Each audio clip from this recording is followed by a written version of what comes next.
السلام علیکم، کیسے ہو دوستو؟ امید ہے کہ سب خیریت سے ہوں گے۔ اللہ تعالیٰ ایسے ہی خوش رکھے۔ جی دوستو، ایک ویڈیو آپ ذرا ملاحظہ فرمایا، لیکن اس سے پہلے کوئی اور بات۔ بیٹی اللہ تعالیٰ کی رحمت ہے۔ نبی کریم صلی اللہ علیہ وسلم کا ارشاد ہے، نبی کریم صلی اللہ علیہ وسلم نے فرمایا، جس شخص نے 2 بیٹیوں کی پرورش کی تو میں اور وہ قیامت کے دن 2 انگلیوں کی طرح جنت میں داخل ہوں گے۔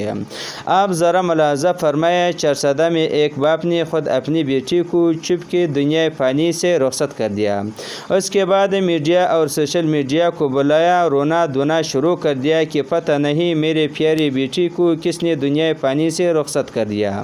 جب تحقیق شروع ہوئی تو پتہ چلا خود اس نے یہ کام کیا۔ جب اس سے پوچھا گیا کہ بھائی آپ نے یہ کام کیوں کیا، تو اس نے بتایا ہو سکتا ہے کہ بیٹی میرے نہ ہو، ناجائز ہو، اس وجہ سے میں نے اپنی بیٹی کو دنیا فانی سے رخصت کر دیا۔